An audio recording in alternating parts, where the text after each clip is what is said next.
Então, a gente pode começar aqui, tudo bem, Thiago? Tudo bem, Roberto? Prazer estar aqui. Prazer. Gostaria primeiro de agradecer a presença de você, toda a disponibilidade que você teve. Foi o único movimento libertário de separatismo que a gente conseguiu fazer também, então a gente é muito grato. Eu que agradeço e estou sempre à disposição aí para quando vocês quiserem bater um papo, só me chamar, a gente marca e faz aí. Só vamos. Então, a gente queria primeiro, antes de tudo, introduzir o que a gente pretende com esse documentário. É basicamente contar sobre como a República Federativa Brasileira se tornou o que ela é atualmente, assim, desde a época do Império, a formação, passando pela Primeira República, era Vargas, ditadura, e agora 88. Então, vamos para a primeira pergunta aqui. Para começarmos, gostaria que você desse uma introduzida no movimento Frente Libertária Nordeste Livre. Então, de onde que ele surgiu, qual o tamanho dele atualmente, assim. Pronto, o movimento Frente Libertária, ele é dissidente de outro movimento que é separatista, ele já tem uma certa relevância, já tem um tempo de existência. Por motivos pessoais aqui próprios, eu não vou citar o nome do movimento, porque a gente tem uma dissidência. Hoje nós somos parceiros, mas eu prefiro não citar o nome, porque às vezes muda a diretoria do movimento. Hoje nós temos uma parceria. Se vocês procurarem aí, vocês com certeza vão achar.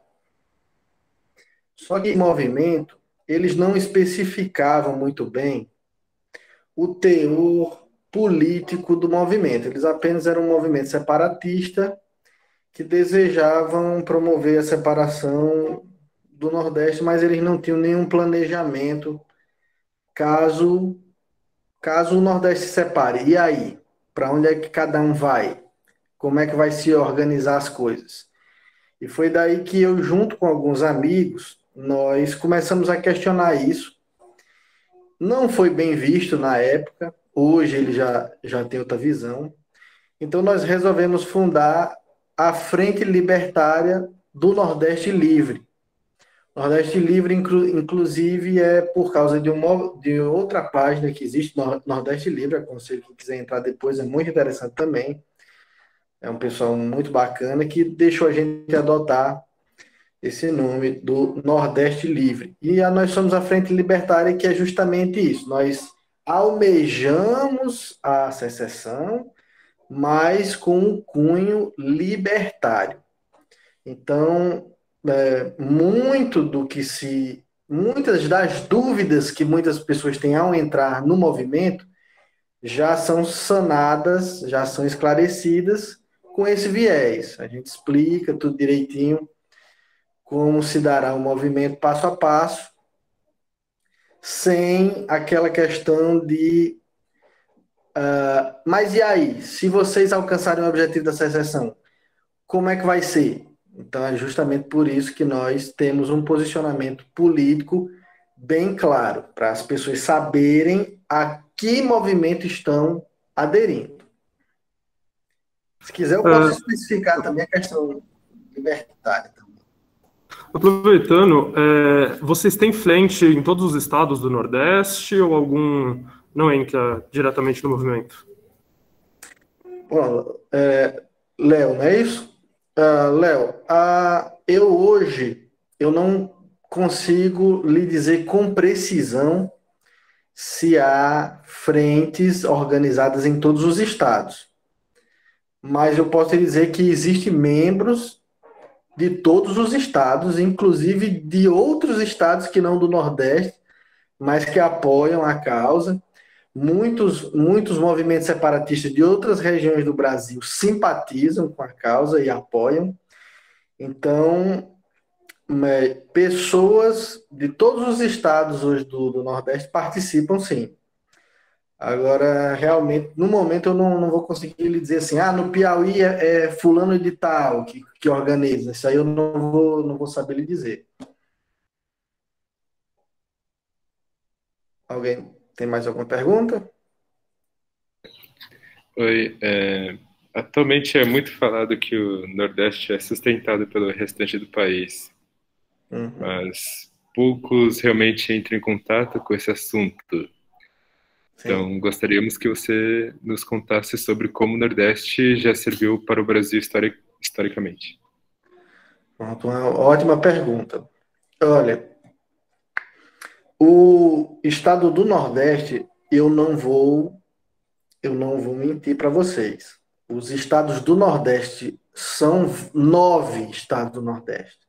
Então, tem estados que são muito ricos, mas tem estados que são muito pobres. E aí eles pegam e colocam a região Nordeste como se fosse uma coisa só. Inclusive, tem regiões do Nordeste que são riquíssimas e outras que são paupérrimas, miseráveis.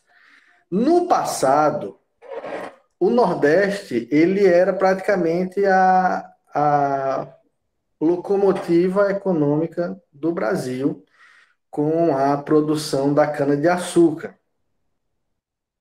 Mas, com o tempo, as políticas, inclusive estatais da época, né, da monarquia, acabaram por prejudicar muitas das culturas que foram produzidas aqui no Nordeste. A cana-de-açúcar é uma delas, o algodão é uma delas. Aqui na minha região, o algodão era muito forte e por questão de várias bolhas econômicas que foram feitas na época, a produção do algodão ela foi levada ao fracasso, além de ter sofrido com várias pragas e coisas que hoje em dia não são um problema, mas que o Nordeste nunca mais, essas regiões nunca mais tiveram força para recuperar o poder econômico que tiveram outrora.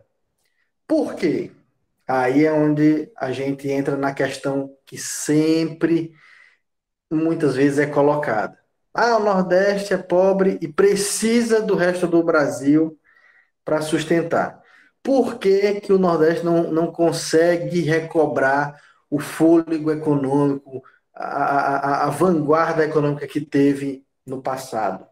Com cana-de-açúcar, com algodão, diversas, o Nordeste produzia diversas coisas, mas essas que eu estou falando são as majoritárias. Justamente porque é muito bom você dar uma de coitadinho e as pessoas ajudarem você. Então, hoje em dia, as políticas que são utilizadas aqui no Nordeste são tentam infantilizar, tentam transformar o Nordeste numa coisa ordinária, medíocre, uma seca, eles não conseguem sem os recursos do resto do país porque sofrem com a seca. Muitos países por aí têm seca, são desérticos e conseguem driblar de uma maneira eficaz. E você pode até dizer assim, não, mas são países desenvolvidos, são países que não sofreram com colonialismo, com imperialismo. Tem países na Ásia que foram colonizados e que hoje são potências econômicas. Da mesma forma, tem um país africano agora, Ruanda, está se tornando uma potência econômica na África, um país muito castigado, tanto pelas condições que se encontram, como pelo imperialismo, pelo colonialismo que sofreram. Então, o Nordeste, hoje, ele não se ergue porque os políticos que deveriam dar o exemplo, eles são quem mais sustentam essa visão, porque é onde eles constroem suas plataformas eleitorais. Então, sempre tendo pessoas para acreditar em mim como deputado, como senador, sendo o salvador da pátria, eu vou conseguir me eleger o resto da vida, colocar meu filho, minha esposa, meu genro e por aí vai. Então, tem sempre uma política que é colocada aqui no Nordeste e muitas vezes é colocada como uma coisa benéfica que vai beneficiar, mas muitas vezes o próprio nordestino ele paga pelas coisas que são feitas aqui para amenizar o nosso sofrimento, como também para sustentar outras regiões que estão fazendo projetos e que acabam ali participando, todo mundo metendo a mão no mesmo bolo. Então vira um ciclo sem fim, uma coisa muito cômoda, muito rentável, e que enquanto as pessoas continuarem acreditando nisso, eu acho que a coisa realmente não tem previsão para ser revertida, vai continuar sempre o Nordeste sendo sustentado pelas demais regiões, sustentado no sentido de que, ó, você precisa da gente. Mas, na verdade, é muito bom que fique bem claro. Eu não quero dizer aqui que o Nordeste não precise das outras regiões do Brasil para promover comércio, para promover turismo. Isso sim é de fundamental importância. Mas nós não somos dependentes das políticas e da forma como se é feita. Isso aí é totalmente descartável, né? E se vocês quiserem, eu posso esclarecer mais, mas eu acho que já falei muito, então se alguém tiver mais alguma pergunta. Agora, aprofundando um pouco mais no tema do federalismo em si, o que você acredita que deu de errado na formação do Estado brasileiro durante o século XIX? Bom, já começou, se nós formos ver da República, né, da República Velha, já começou a coisa através de um golpe de Estado. Nós vivíamos na monarquia, não era as mil maravilhas, mas alguém achou interessante copiar a ideia dos Estados Unidos. Só que aí abrasileiraram a situação, né? Deram um golpe militar, mas os caras que deram um golpe militar gostavam da vida que tinham na época da monarquia, então apenas mudaram de rosto, né? Tiraram o imperador Dom Pedro II, que aqui eu não sou um defensor dele, mas assim, ele era um imperador muito humilde, que tinha uma consciência muito grande do que fazia, para a época, inclusive. Poderia ser melhor? Poderia, mas a coisa não mudou para melhor. A República não veio para melhorar em nada. Haja vista, na época do Império, teve a Guerra do Paraguai, que foi um massacre ao povo paraguaio, mas na época da República teve um massacre aqui ao Canudos, e outras regiões do Brasil também sofreram com a República da Espada.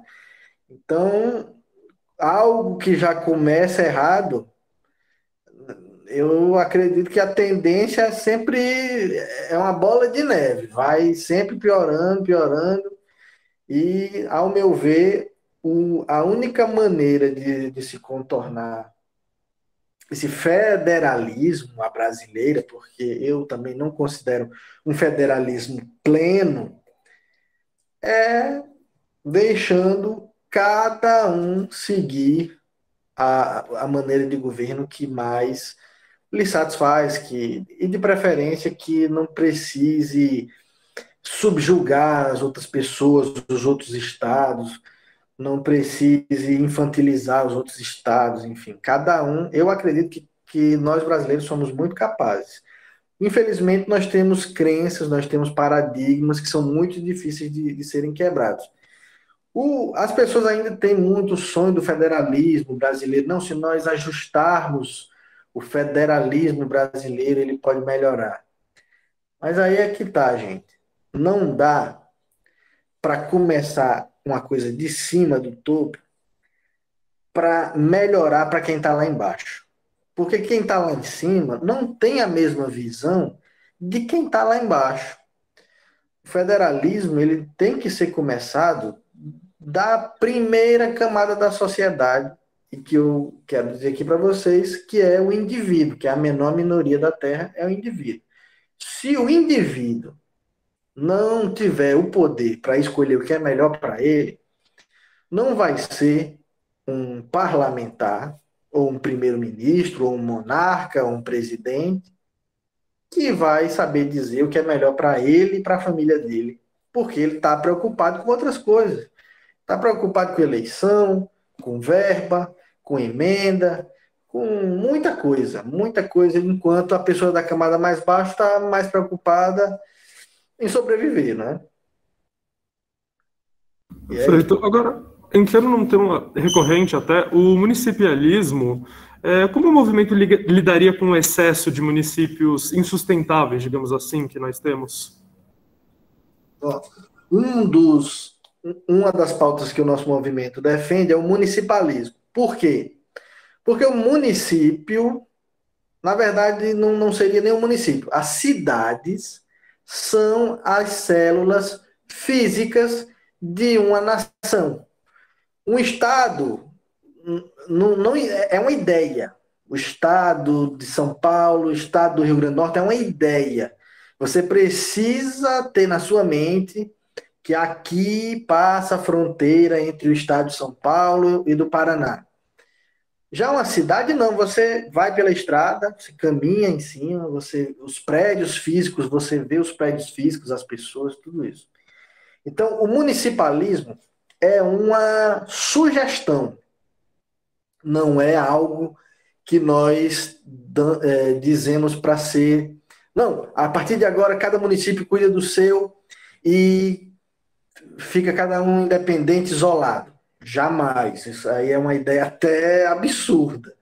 Porque, como você bem falou na sua pergunta, e se o município não tiver poderes para se sustentar? Aí é onde está. Ele pode muito bem continuar numa liga com outros municípios, assim como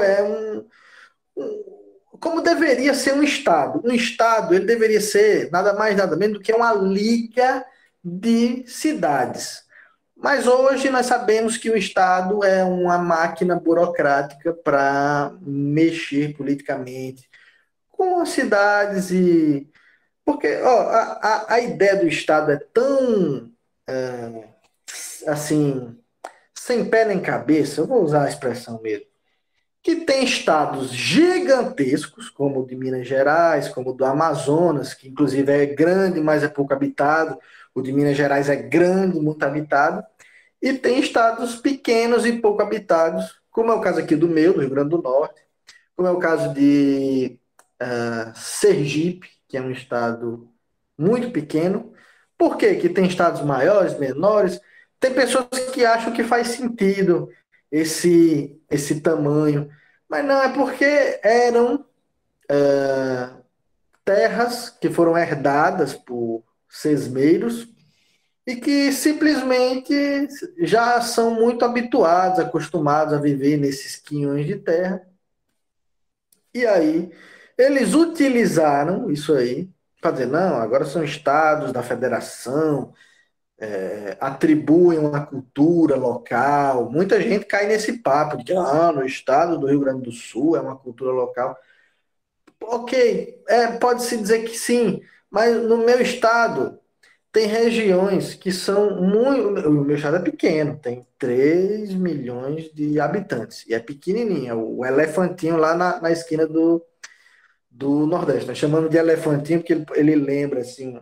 Enfim, é a criatividade, né, do sertanejo. Mas muitas regiões aqui são diferentes, a etnia é diferente, os costumes são um pouco diferentes, as pessoas muitas vezes ficam, olha, você realmente é diferente lá de onde eu moro.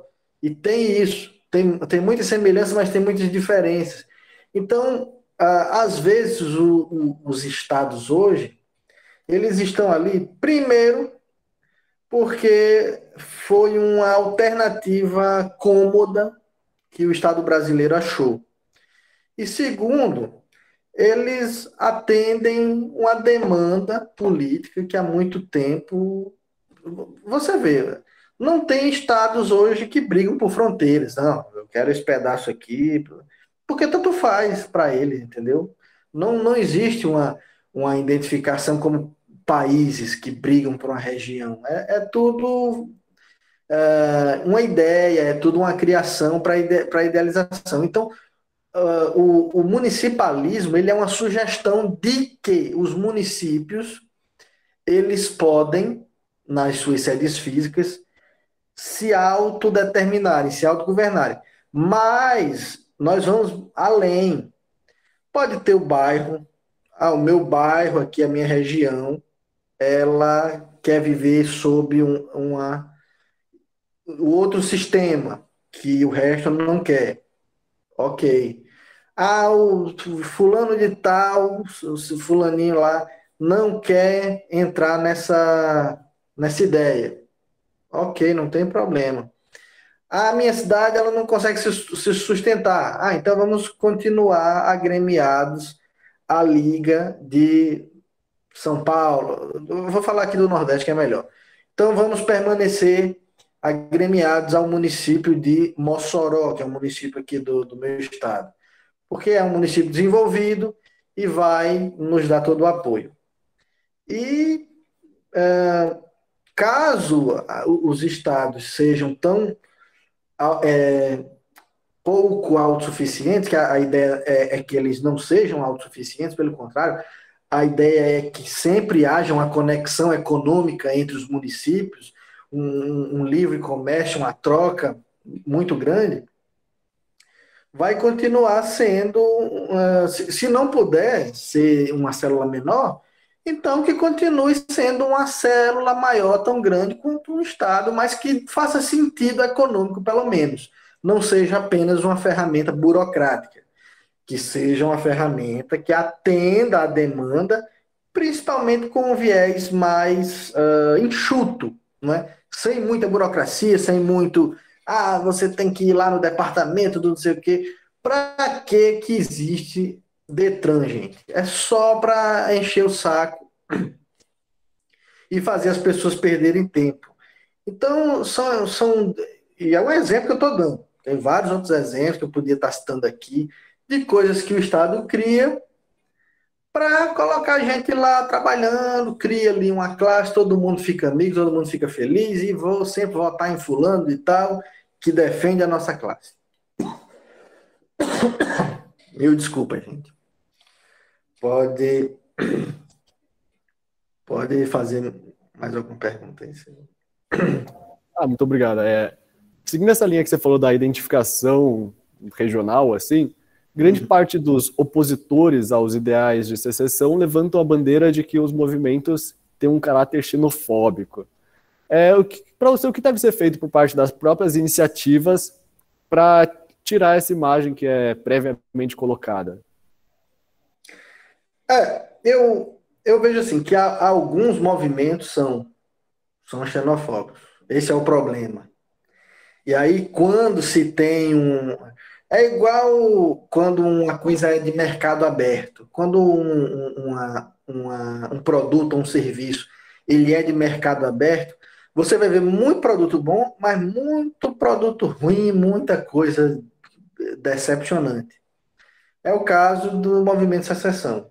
Realmente existem movimentos que querem. Eu já recebi muitos comentários de pessoas dizendo assim: pelo amor de Deus, separem o quanto antes, nós não queremos vocês aqui. Já ouvi comentários desse tipo muitas vezes.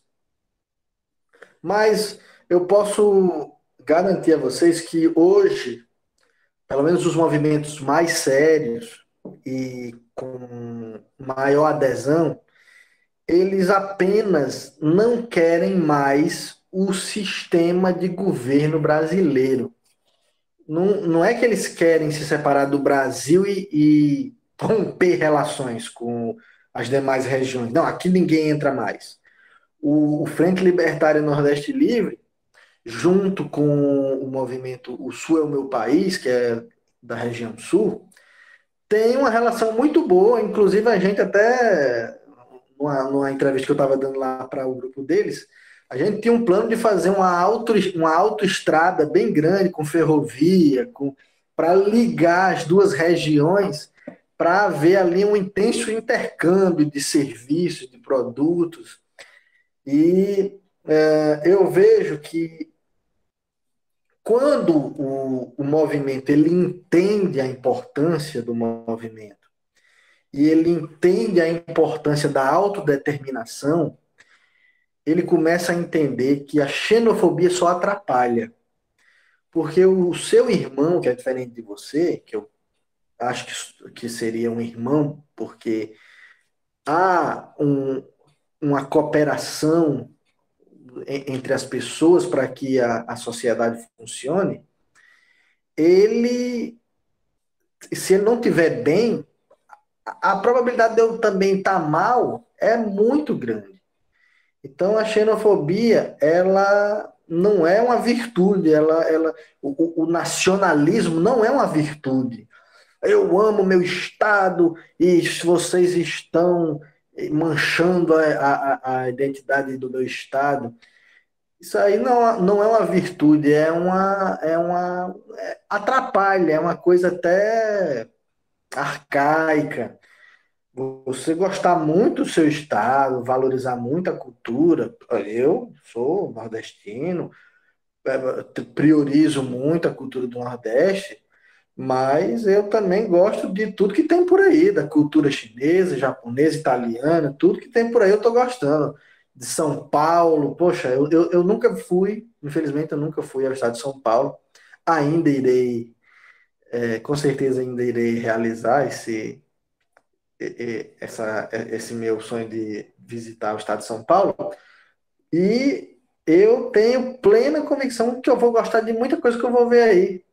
E os acertos que as pessoas têm no estado de São Paulo, que inclusive é um estado que acolhe muitos nordestinos, acolhe, na verdade, pessoas do mundo inteiro, mas principalmente nordestinos são acolhidos em São Paulo, que vão para aí e que conseguem melhorar de vida, o Estado de São Paulo tem essa virtude de que precisa ser enaltecida e precisa ser copiada. Se alguma pessoa de outro estado vier para o meu estado, seja bem-vindo e venha para prosperar aqui, porque eu sei que você vindo para cá e prosperando, a minha região fica muito mais próspera. Então, essa imagem da xenofobia, eu tenho a acreditar que cada vez mais ela vai diminuir, porque ela é um atrapalho, ela só atrapalha. E quanto mais o movimento ele entende o separatismo, menos são os comentários xenofóbicos. Vou dar um exemplo. Eleição para presidente. Quando um determinado partido aí, que eu não vou citar o nome, ganhava a eleição, o pessoal das outras regiões culpavam a região Nordeste. Dizia, olha aí, essa cambada disso e daqui. E, nossa, xingamento direto. E eu ficava assim, poxa, mas eu nem ajudei a eleger esse partido, mas estão colocando todo mundo no mesmo barco. Por quê? Porque o sistema, ele contribui para a geração de ódio. Se não tivesse, se a gente não precisasse escolher, se a região que não gosta desse partido tivesse o seu próprio governante e a nossa tivesse os nossos próprios governantes, essa era uma briga que não ia existir mais. Eu não ia receber xingamento aí e vice-versa, também não ia xingar quando o presidente do outro partido ganha, olha lá o que os caras estão fazendo, esses miseráveis. Quer dizer, esse sistema, ele acaba pervertendo até o nosso caráter, a gente acaba ficando pessoas odiosas, a gente acaba comprando uma briga que nem é nossa, porque eu nunca nem conheci nenhum presidente da República, eu não tenho nem amizade, nem empatia, nem conheço. E, poxa, é uma situação que poderia muito bem hoje estar na paz, porque eu não vou brigar com os argentinos porque elegeram o presidente A ou B. Eu não vou brigar com os americanos porque elegeram o presidente A ou B. Eu estou aqui na minha, torcendo para que eu não precise entrar numa briga que não é minha. Perfeito. Agora, voltando um pouquinho para o federalismo mais geral, quais os principais impasses do atual modelo federalista, na sua visão? Bom, primeiro de tudo, o argumento mais besta que existe, que é porque é constitucional. Se está na Constituição, a gente tem que seguir. Se está escrito lá, quer dizer que se eu escrever que agora o Roberto, o Léo e o Miguel têm que sair voando pela sala, na Constituição vocês vão sair voando aí, como é um argumento muito raso, muito besta, mas que as pessoas sempre dizem, não, tem que existir o federalismo porque é uma cláusula pétrea da Constituição. Gente, sou advogado, então qualquer termo, qualquer coisa assim que eu uso, vocês podem perguntar. E aí, outro impasse do federalismo é justamente isso que eu te falei, lá na primeira pergunta, só que agora a gente pode até conectar as duas falas. Eles convencem a população de que é uma coisa transcendental, né? É constitucional, é sagrado, é sacrossanto. Balela, besteira. Quando querem ferir a Constituição, eles ferem, então nem aí. E a segunda questão é porque é um sistema que já começou errado, mas que ao mesmo tempo ele acomoda as pessoas que encontraram ali uma maneira de sobreviver, de satisfazer os seus anseios. E isso acontece muito. Às vezes, num caos total, existem as pessoas que conseguem se adaptar àquele sistema, conseguem se acostumar e convencem as demais pessoas de que sem aquilo a coisa não funciona. Então, hoje o federalismo ele é muitíssimo ligado à capital federal, Brasília. Então, para tudo hoje, tem que ir para o Congresso. Eu quero aprovar uma lei, tem que o deputado levar a emenda. Tem que ser aprovado pelos deputados federais. Tem que ser aprovado pelos senadores. Tem que ser aprovado pelo presidente. Caso contrário, a coisa não anda. E como nós já sabemos, porque ninguém nasceu ontem, a coisa não anda. Anda quando satisfaz aquelas pessoas que já estão acomodadas, acostumadas, surfando nessa pororoca, né, que é uma onda bem... Não sei se vocês já chegaram a falar, a pororoca é uma onda bem caótica, mas tem gente que consegue surfar essa onda. E do mesmo jeito as pessoas que hoje sobrevivem no federalismo. Elas tentam convencer você de que, olha, se não for desse jeito, vai ser uma bagunça, vai ser um caos total. Então, para tudo, tem que ir para Brasília. Para você fazer coisas que são simples. Vou citar um exemplo. Para você abrir uma rádio comunitária que só vai tocar na sua cidadezinha. Eu moro aqui numa cidadezinha que tem 5.000 habitantes. Para eu abrir uma rádio comunitária aqui na cidadezinha de 5.000 habitantes, que só vai pegar aqui, nos outros vizinhos não vai pegar, eu preciso mandar um projeto para ser aprovado em Brasília, no Congresso. Poxa, para que isso? Fora que a porrada de estatais e órgãos federais e coisas que a gente paga, tudo isso aí é fruto de um federalismo que acha lindo que o povo dependa dele, porque ele depende do povo e quer se sustentar. E essa dependência, a gente ter que eleger um presidente que muitas vezes não atende os anseios de outras regiões. O presidente que eu acho que é bom não é mal visto na região norte, é mal visto na região sul, mas aqui tem mais. Então eu tenho que submeter o seu povo ao governante que eu gosto. Isso é injusto, isso é absurdo. Isso se a gente fosse sério, a gente devia dar um basta nessa situação de submeter as pessoas a serem governadas por quem não gostam, porque é desumano.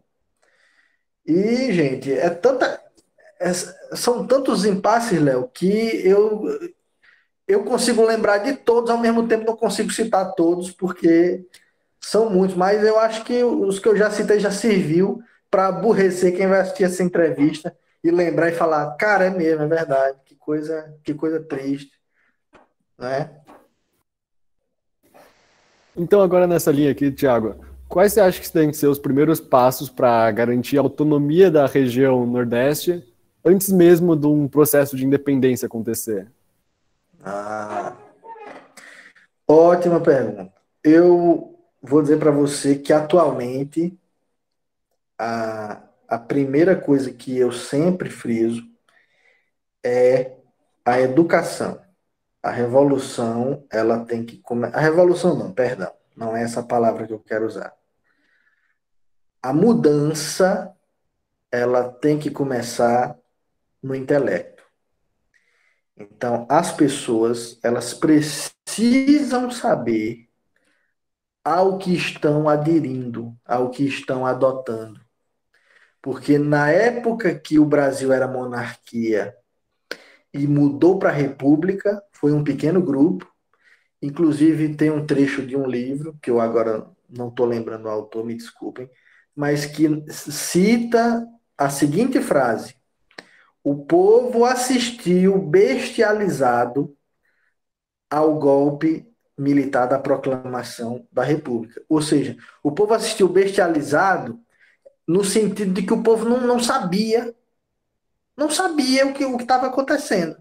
Então o povo estava ignorante, desavisado. Ninguém sabia que mudança era essa que tinha acabado de acontecer. Então, uma das primeiras coisas que tem que acontecer no movimento é não aceitar pessoas bestializadas, pessoas que não sabem a que movimento estão aderindo. Estão querendo aí assumir esse negócio agora no Nordeste, eu não sei o que é, mas tomara que dê certo. Isso é uma frase que não combina. Todo mundo precisa querer entender e apoiar. E eu posso dizer para você, o nosso movimento não é um movimento engajado, forte, de as ruas, essas coisas, mas as pessoas que conversam comigo, elas apoiam. Algumas não acreditam, algumas acham que, não, isso aí não é para agora, mas todas concordam que sim, que, olha, é verdade, tem razão, poderia ser diferente. Muitas querem insistir na ideia do Brasil. Eu não tenho nada contra a ideia do Brasil. Inclusive, eu até torço para a seleção brasileira, não tem problema. Mas, na questão política, eu sou contra. Na questão simbólica, eu não vejo problema. A bandeira do Brasil é linda, o hino nacional é lindo. Tudo bem, pode cantar onde você quiser, normal, isso aí para mim não é problema. Mas a maneira como é conduzida, essa maneira eu não concordo e acho que precisa mudar.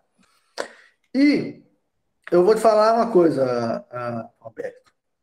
O movimento, ele hoje tem um grande aliado, que é a tecnologia. Então, eu digo para você, no momento que alguém criar um aplicativo, inclusive eu estou estudando muito sobre isso, mas no momento que alguém criar um aplicativo onde pessoas possam doar dinheiro e outras pessoas possam resgatar dinheiro, muito dos problemas que são enfrentados no Estado com imposto e com programas sociais vai ser sanado. Porque eu já vi mesmo um rapaz numa entrevista, ele falando assim, olha, se eu soubesse que o meu imposto iria para a pessoa certa, para ela utilizar da maneira que fosse realmente beneficiar a quem precisa, eu contribuiria numa boa. E aí eu também raciocinei, eu falei, rapaz, realmente, se eu soubesse que eu estou doando dinheiro para uma pessoa que precisa, que vai utilizar esse dinheiro para melhorar de vida, para fazer uma coisa boa, eu também faria com todo prazer, não seria problema. Então, a partir do momento que a tecnologia ela evolui a ponto de muitas ferramentas que hoje os burocratas dizem que só funciona por causa deles, aí eu vou dizer para você, não só o Nordeste, mas o Brasil inteiro vai se separar do que hoje nós chamamos de federalismo, de Estado federalista, de, poxa, de República Federativa do Brasil. Exatamente. Então, a autonomia do Nordeste, ela não é exclusivista. Não penso em fazer um plebiscito onde algumas pessoas vão votar a favor e outras contra, e se a maioria ganhar, a coisa...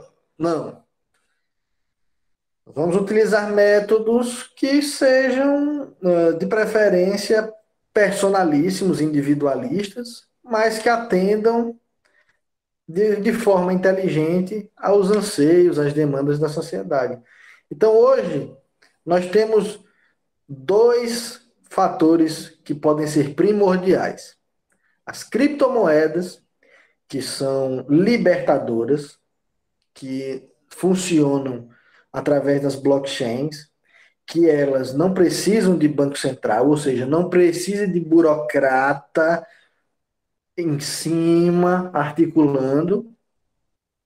E a mesma blockchain, ela pode servir também para haver a troca. Porque hoje a blockchain ela é muito especulativa, como se fosse um mercado financeiro. Hoje está todo mundo querendo ganhar dinheiro com as blockchains, com as criptomoedas. Mas quando as pessoas perceberem que a blockchain é um ótimo ambiente para doação e para receptação, muitas pessoas vão fazer isso, porque isso vai com certeza melhorar o ambiente e libertar as pessoas. Porque o que é que liberta um cidadão? Dinheiro, poder aquisitivo. A liberdade econômica, segundo o nosso filósofo da escola austríaca, Milton Friedman, economista, a liberdade econômica, ela não é única, mas ela é a primeira. E sem ela vindo em primeiro lugar, as outras duas, que são a liberdade intelectual e a liberdade religiosa, elas não são possíveis. Então, eu digo a vocês, a secessão, através da tecnologia, ela está mais próxima do que muitas pessoas imaginam.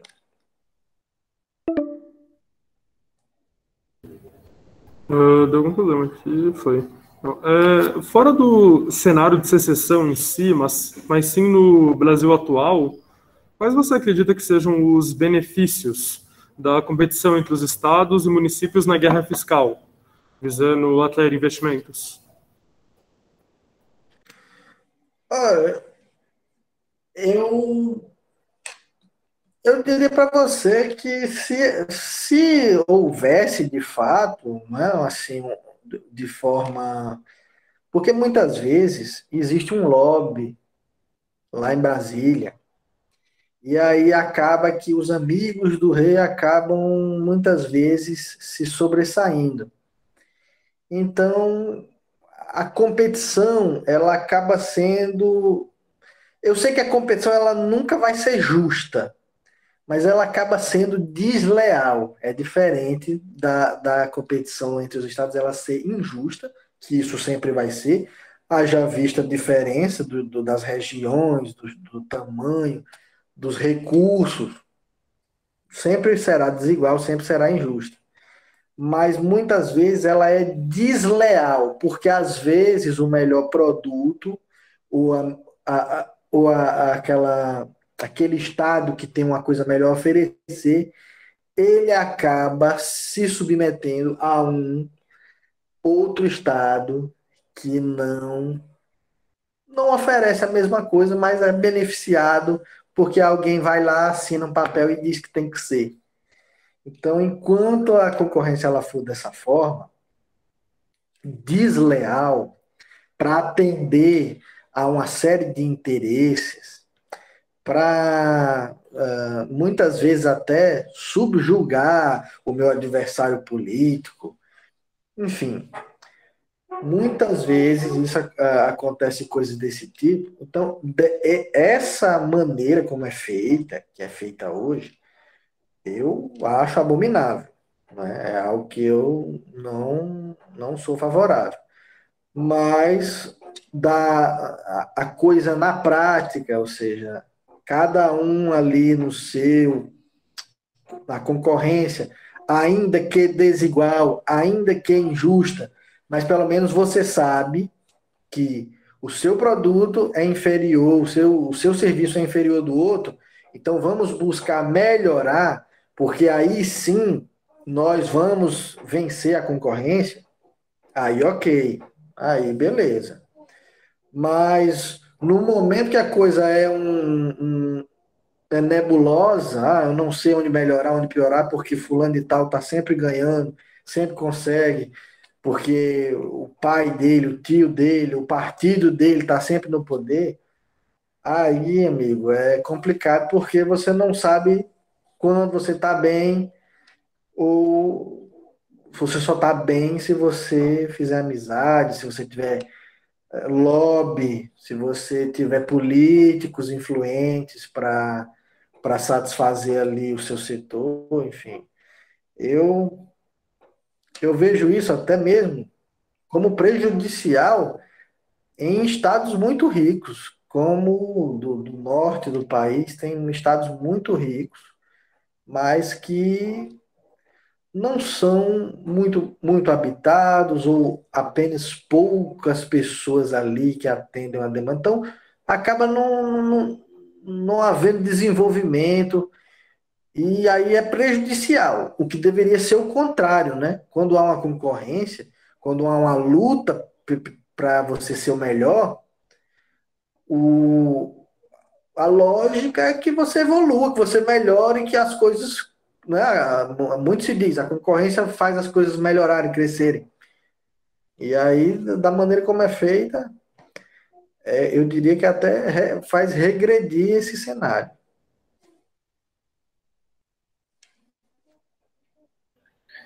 Tá. Agora, em caso de secessão, o que aconteceria com os serviços públicos localizados no Nordeste, que na teoria servem ao restante do Brasil, como nas áreas de produção, de energia e por aí? Também uma ótima pergunta. Bom, todos esses serviços, aí é onde está. Primeiro, eu quero deixar bem claro que a secessão do movimento da Frente Libertária, ela é feita, novamente, por quem quer. Quem não quer, não precisa aderir ao movimento. Então, muitas pessoas pensam assim, mas não é um movimento de secessão do Nordeste? Então, a lógica era que muita gente idealiza que a região Nordeste inteira vai aderir. Mas, na verdade, nós utilizamos o termo Nordeste porque nós somos nordestinos, eu sou nordestino. Mas só adere ao movimento quem quer. Quem não quer, a gente não vai obrigar, não vai submeter. Então, eu acredito que, a princípio, muitas pessoas que dependem desses serviços e que trabalham nesses serviços não vão aderir ao movimento e não tem o menor problema.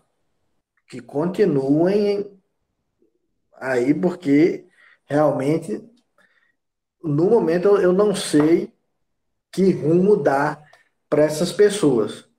Mas para as pessoas que querem e que se comprometem a aderir ao movimento separatista, a romper com a cidadania brasileira, enfim, se tornar um indivíduo autodeterminado, porque esse é o objetivo, é transformar o indivíduo no indivíduo autodeterminado. Eu escolho quais são as leis que vão me reger, eu escolho com quem que eu vou fazer comércio, eu escolho, as escolhas são pessoais minhas. Então, para quem almeja isso aí, seja bem-vindo ao movimento de secessão.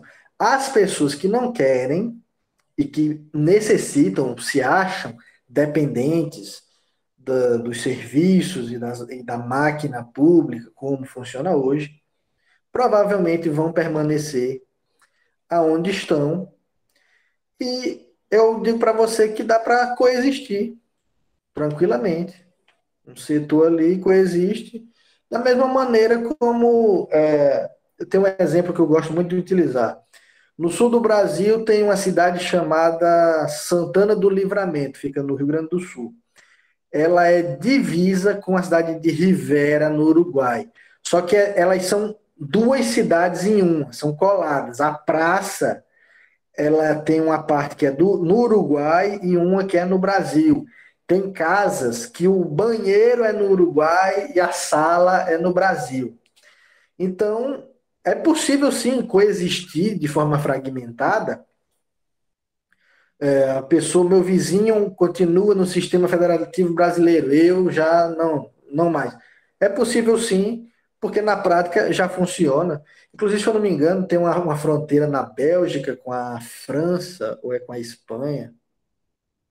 Enfim, não, Bélgica e Holanda. Tem uma fronteira lá que é bem fragmentada, aquela casa ali é na Bélgica, ali é na França. E cada um atende ao seu sistema. Mas eu aconselho, que é uma sugestão minha, que as pessoas que vivem nesse sistema, que procurem ver o sistema privado funcionando, o sistema particular, porque os programas e as agências do governo, elas não são nada mais, nada menos do que pessoas agindo. São pessoas trabalhando.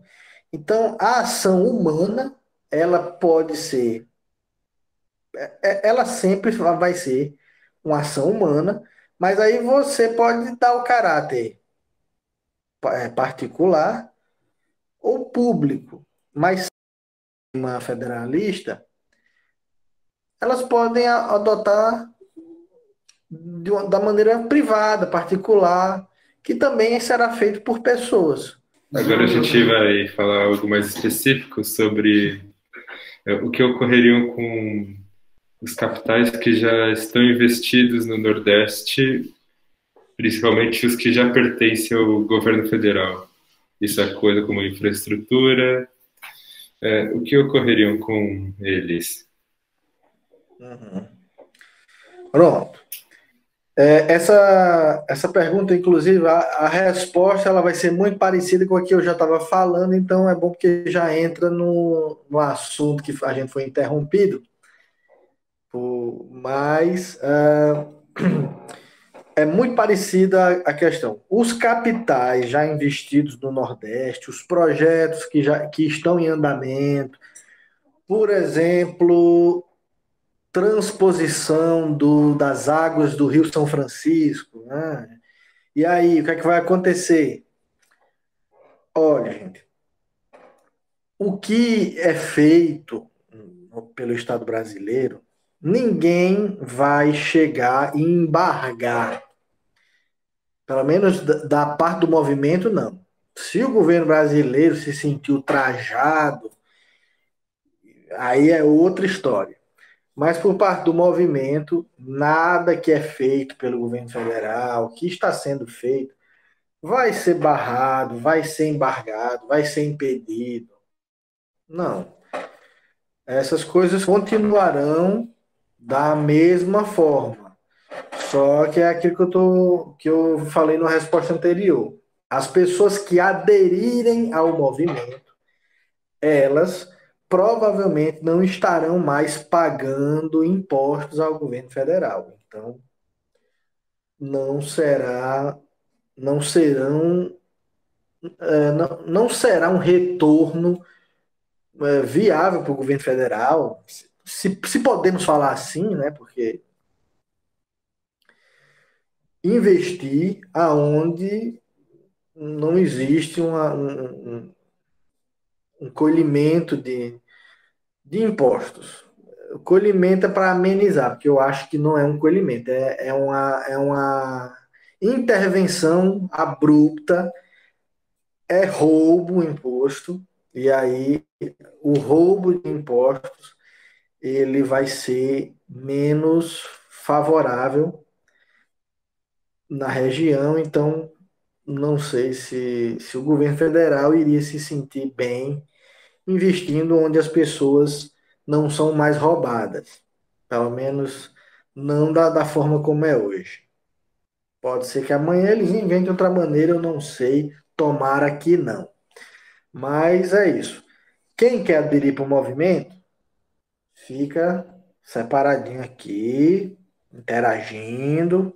Não precisa se isolar, não precisa impedir do Estado brasileiro, do governo brasileiro, continuar fazendo aquilo que ele sabe fazer e para as pessoas que acham que precisam, que querem, enfim.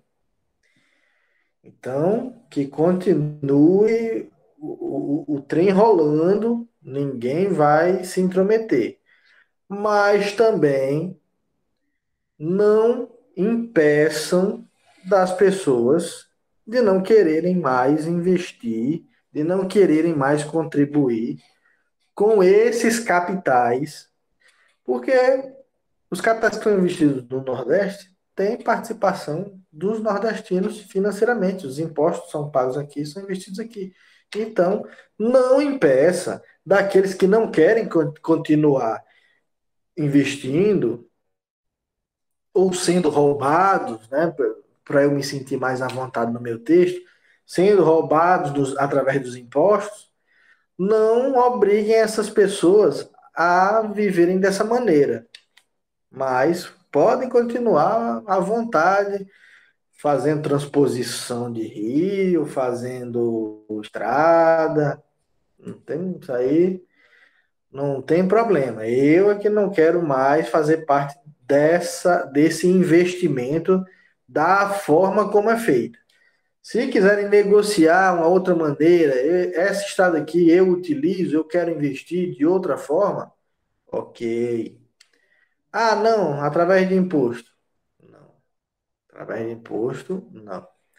Mas quem quiser, que se sente bem, sem problema. É isso. Então, seguindo essa linha, o Brasil atualmente aqui ele já tem um papel consolidado no mercado mundial de fornecimento de commodities. Em um caso de independência, como que seria lidado para você, Thiago, na região Nordeste, com a perda desse mercado consumidor mundial? Não, Roberto, não vejo que precise haver uma perda. As pessoas que são clientes do Brasil, elas consomem produtos do Nordeste e o Nordeste consome produtos das outras regiões do Brasil. Então, da mesma maneira que o Uruguai faz comércio com o Brasil, a Argentina faz comércio, o Paraguai, o Nordeste pode continuar fazendo. Então, essa perda, principalmente no quesito econômico, eu acho que não há perda, eu acho que só há ganho, porque o Nordeste, ele dinamiza a maneira como ele pode negociar. Porque hoje ele precisa estar vinculado a um mercado que é imposto pelo governo federal. Com a secessão, ele não é obrigado. Ele pode continuar a consumir esse produto, a operar dentro desse bloco, mas ele também pode se dinamizar consumindo de outros lugares, de outros locais. Para uma máquina política nordestina, que não é o nosso caso, isso seria devastador. É por isso que tem outra pergunta que vocês não fizeram, mas eu já posso incluir aqui, é de que muita gente diz assim, você não acha que se o Nordeste separassem, os políticos nordestinos iam governar com mão de ferro, ia ser uma ditadura, porque tem muitos resquícios do coronelismo? Eu acho que não, porque, como você mesmo falou, quer dizer, você perguntou, não perderia um arsenal econômico, um poder econômico para esse tipo de gente que é acostumado às amarras estatais, ao sistema estatal, como ele funciona, seria devastador. Então, políticos aí que nós já estamos acostumados, de carreiras, nomes conhecidíssimos que eu não preciso falar aqui, mas que tem bigodão, enfim, a galera toda, iria ser devastador, porque para eles se sustentarem politicamente, esse sistema é muito rentável, é muito proveitoso. Então, para esse tipo de sistema que não é o caso, então, se por acaso, vou idealizar aqui, se os políticos nordestinos encabeçassem um movimento separatista no qual eles fossem assumir, aí sim, aí eles iriam perder um mercado muito valoroso para manter a máquina estatal nordestina funcionando. Mas como no nosso caso é um movimento libertário, de liberdade econômica, os efeitos são melhores, porque além de nós fazermos ali o comércio direto com as outras regiões do Brasil, nós podemos fazer com outras regiões do mundo e vice-versa. As regiões do mundo que não podem hoje fazer uma negociação direta com uma certa região do Nordeste, por diversas questões burocráticas, de licença, de alfândega, e várias coisas que são impeditivas, que são proibitivas, seriam muito mais flexíveis. Então, eu digo a você, para os secessionistas do movimento libertário, seria um ganho. Para um movimento de secessão nordestina que quer fazer um pequeno Brasil, com certeza vai se dar muito mal, porque vai perder poder econômico se for tentar fazer da forma como é feita hoje, só que numa proporção menor. Tomara que tenha dado para entender essa minha... porque eu acabei de criar um movimento separatista que se parece com o que o Brasil é hoje a nível de Nordeste. É essa alegoria que eu faço.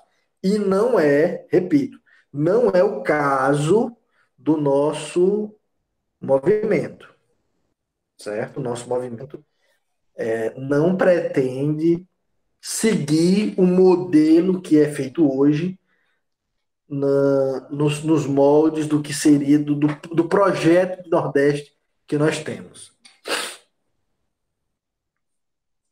Então, seguindo essa linha do modelo econômico que você falou, a gente viu nas publicações da Frente Libertária Nordeste Livre que vocês compararam com Las Vegas também.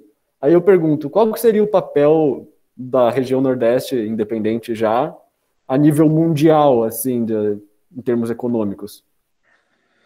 Totalmente aberta para todo não, mas principalmente para mercados que hoje em dia não são possíveis serem abertos, por não atender uma série de interesses, por não satisfazer um imbróglio político, seria totalmente aberto e esses impedimentos não existiriam.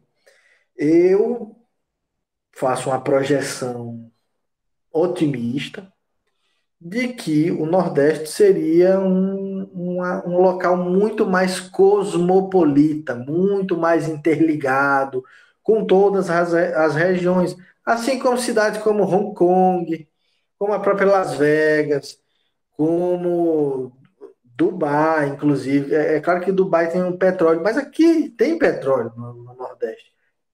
Para você ver, aqui nós temos petróleo no Rio Grande do Norte, no Ceará, acho que na Bahia, tem vários estados do Nordeste que tem petróleo. E para onde, né? Onde é que esse petróleo? Cadê o petróleo? Quer dizer, cadê a riqueza do petróleo? Por que em outros lugares a coisa funciona e aqui é diferente, né? E acredito que a região Nordeste ela seria muito mais desenvolvida do que é hoje, principalmente porque muitas regiões que são pobres, assim, que são empobrecidas, não é pobre, é a pessoa que gostaria de ter um poder aquisitivo maior e não pode ter. E isso daí é um fator muitas vezes imposto aos indivíduos, porque é esse tipo de indivíduo que é perfeito para eleger uma determinada classe de político existente hoje no Brasil. Então, acredito que o Nordeste independente para o mundo seria, vou utilizar uma frase bem bacana, bem otimista, seria o primeiro parceiro comercial de todos os outros países. Perfeito. Bom, sobre quais são as principais complicações do atual sistema tributário brasileiro no que se refere à relação entre governo federal, estados e, propriamente, os municípios? Olha, Léo, eu não vou conseguir. É uma pergunta muito boa, mas eu, infelizmente, não vou conseguir detalhar para vocês. Mas é um tema muito complexo, muito, muito importante de ser debatido, de ser falado, porque é um problemão, é um problemaço. O sistema tributário brasileiro é hoje o maior problema do Brasil. O maior problema do Brasil é problema fiscal. Todos os políticos hoje, eles têm consciência disso e nas suas plataformas políticas, eles toda a vida frisam essa questão fiscal, que vai ser dado incentivos, que vai ser cortado isso e aquilo. E eu não sou advogado tributarista, mas muitos colegas meus que são, eles não conseguem, eles dizem que não há um consenso, há uma bagunça tremenda no sistema tributário brasileiro. Inclusive tem até, eu não sei se aquilo é verdade, mas tem uma foto na internet de um advogado que tentou compilar as leis tributárias brasileiras e deu um livro gigantesco. Eu não sei se aquilo ali é verdade. Tem cara de ser mais brincadeira, assim, sensacionalismo do que real. Mas não foge da realidade o fato de ser totalmente caótico, de ser uma bagunça, de por que que as igrejas não pagam tributos, que na verdade eu sou contra pagar, mas por que que uns não pagam e outros pagam? Por que que as pessoas simplesmente não para todo mundo de pagar e pronto? Mas tem uma turma que não paga e outras que pagam. Quer dizer, eu sou a favor de se uns que não pagam estão se dando muito bem, no caso das igrejas, as outras pessoas deveriam ser isentas disso aí, de tributos, de coisas imbecis. E para você ver, tem tributos que só a União é que tem a competência de tributar. Mas tem outras coisas que o Estado tributa, o município também e a União também. Quer dizer, a pessoa está ali, tem 3 tributos de 3 órgãos diferentes em cima dele. O cara vai produzir uma coisa e já tem 3 órgãos distintos, corruptos, altamente ineficientes, para ele entregar o dinheiro suado, porque o empreendedor, por mais rico que ele seja, essas coisas não brotam, essas coisas não caem do céu. É sempre fruto de muito trabalho, de muita criatividade, de coragem, porque é preciso ter coragem para enfrentar um sistema tributário. Então, assim, eu infelizmente não consigo detalhar, mas eu tenho consciência, e muita gente tem, que é um problema que, ao meu ver, eu não tenho saco para. Desculpe até a palavra aí, gente. Saiu aqui no calor do momento. Eu não tenho essa disposição de querer consertar uma coisa tão caótica. Eu prefiro jogar fora e pegar um modelo enxuto, que é do livre mercado, do tributo zero, da taxa voluntária. Eu quero pagar, eu sei que eu tenho a necessidade de pagar aquela taxa, então eu vou e pago. Eu sei que se eu pagar essa taxa, eu vou estar beneficiando uma pessoa que precisa. E beneficiando a pessoa que precisa, eu também serei automaticamente beneficiado. Então eu vou pagar porque eu entendo a responsabilidade daquilo, eu entendo o retorno que aquilo vai trazer para a minha comunidade. Porque não adianta eu estar bem e o meu arredor estar um caos, porque eu acaba respingando em mim, eu acabo sendo prejudicado. Então, é este o modelo que eu acredito e, novamente, eu repito, o sistema tributário brasileiro, aquele que chegar a defender uma coisa dessa, ele não está bem, não.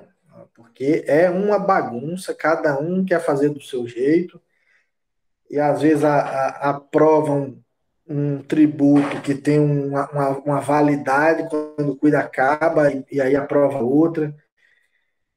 Cansei até de falar aqui, viu, sobre isso. Esse tema é realmente exaustivo. Não, sim, de fato, o tema tributário é muito complexo. Vamos falar agora sobre o movimento, entrando aqui na parte final. Existiram algumas dificuldades para o próprio Frente Libertária para se colocar no cenário nacional como um movimento de secessão real frente aos outros que já existentes no Sudeste e no Sul também? Eu diria que a maior dificuldade hoje é as pessoas enxergarem, porque, como eu falei anteriormente, muita gente com quem eu converso entende, concorda, mas não acredita. A pessoa acha que é algo fantástico, é algo de outro mundo, quando na verdade é algo bem simples. Só que muitas pessoas elas só vêm a compreender de fato uma coisa quando essa coisa acontece na prática. E infelizmente, para eu fazer uma secessão individual, provavelmente eu teria retaliações dos órgãos públicos, da polícia, do exército, enfim. algo bastante desagradável. Mas a maior dificuldade mesmo hoje é financeira também. Eu acho que se o movimento ele tivesse um poder aquisitivo maior para investir mais em marketing, para investir mais em publicidade, para fazer manifestações chamativas, as pessoas iriam ver uma coisa palpável ali acontecendo e muitas pessoas iriam aderir. Então, no momento, o que é que o movimento tem mais se engajado? Em postagens nas redes sociais, e eu estou sempre buscando uma entrevista, já fiz entrevista na TV local, em canais do YouTube, estou aqui agora com vocês, estou sempre conversando. É um trabalho de formiguinha, mas acredito que por hora é o que a gente pode fazer. E assim, enquanto as pessoas elas não virem um pequeno grupo, mas um grupo representativo fazendo a coisa na prática, elas não vão abraçar assim totalmente, porque eu vejo que alguns movimentos separatistas, eles tentam conquistar os adeptos através das paixões populares. É o movimento nordestino, sou nordestino com muito orgulho, bata no peito, viva o Nordeste.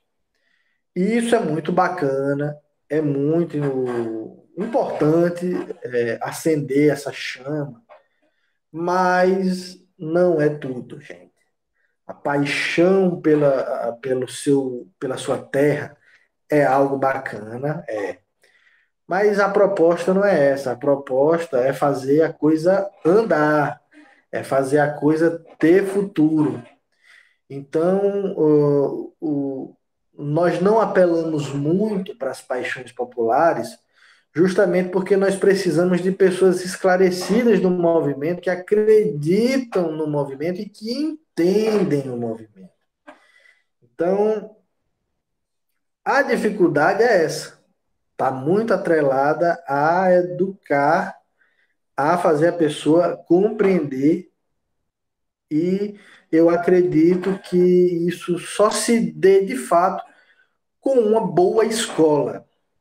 A escola da Vila acredito que seja uma boa escola, mas é preciso muito mais do que uma boa escola. É preciso um aparato totalmente chamativo, enfim, como eu posso até dar um exemplo aqui, os escoteiros, a maçonaria, o Lions Club são escolas que ensinam certos valores para os seus membros e que esses membros eles vão aprendendo durante a vida toda, vão se agremiando, vão carregando para a vida toda os ensinamentos.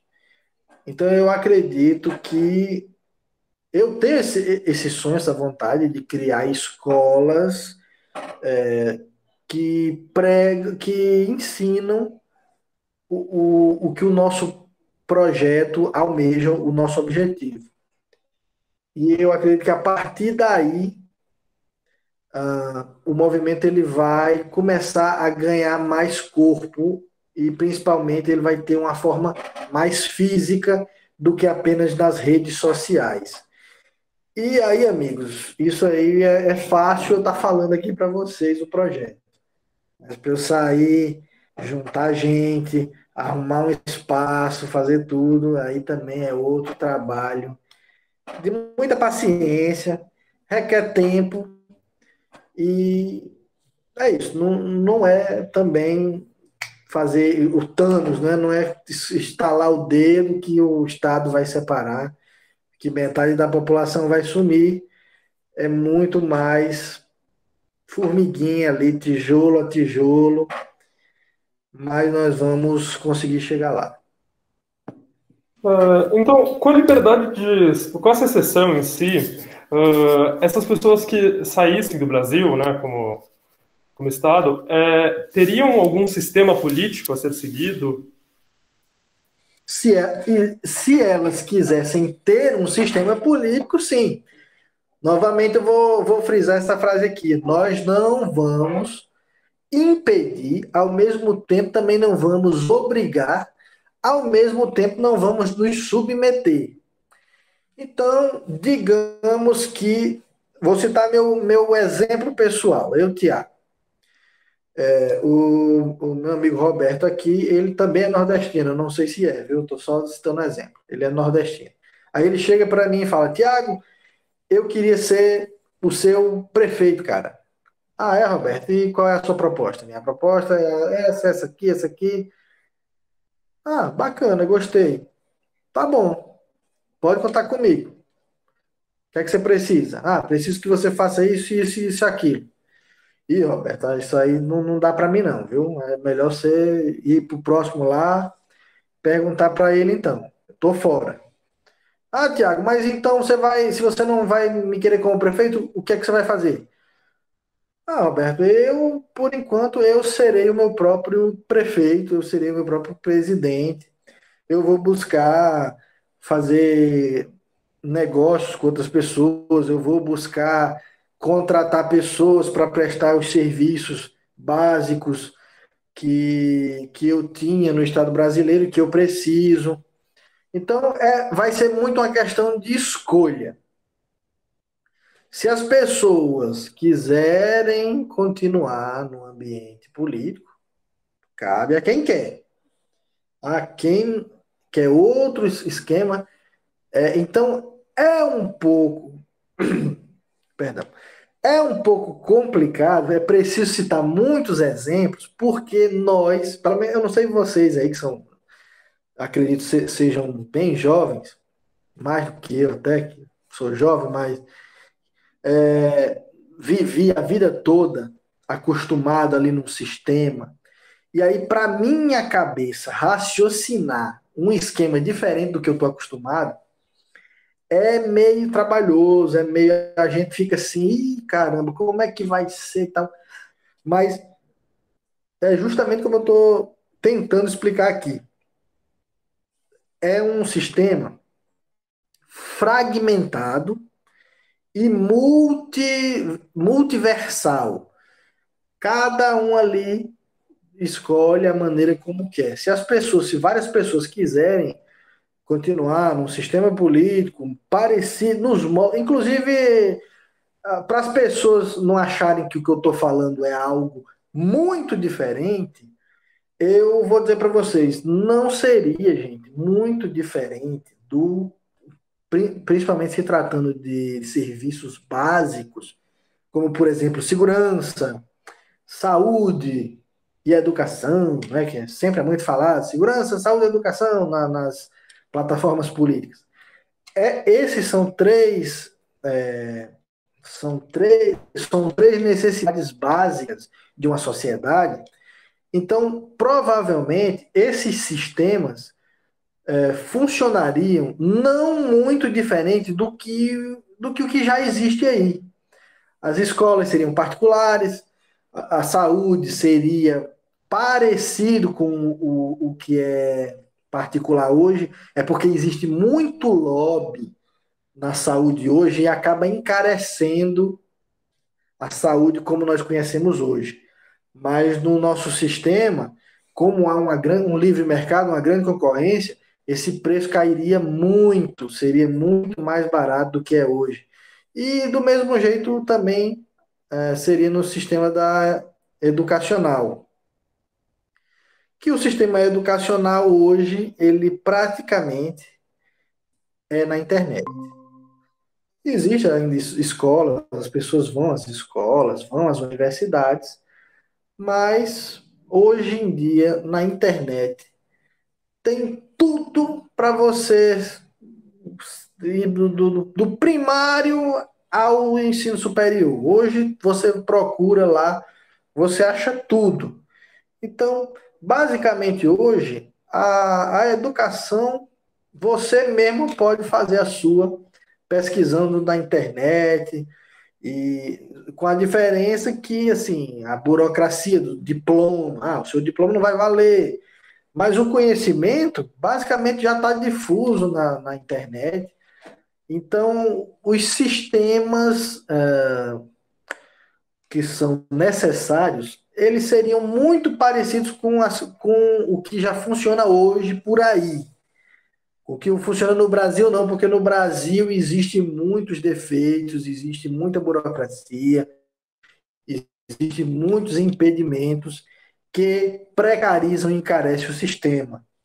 Mas médico, professor e a segurança, né, feita pelas polícias por um agente armado seria muito parecido. Claro que ao mesmo tempo que muito parecido também com muita coisa nova, diferente, dinâmica que nós não estaríamos acostumados.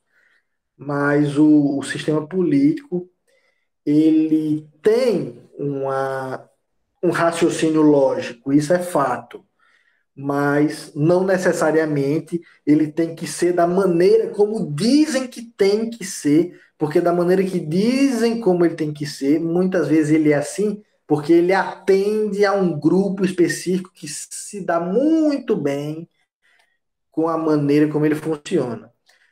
A maneira como ele seria poderia ser muito mais enxuto, muito mais barato e muito mais eficiente, porque você vai tirando os intermediários, você vai diminuindo os intermediários, então a relação fica muito mais próxima, muito mais enxuta, muito mais eficiente.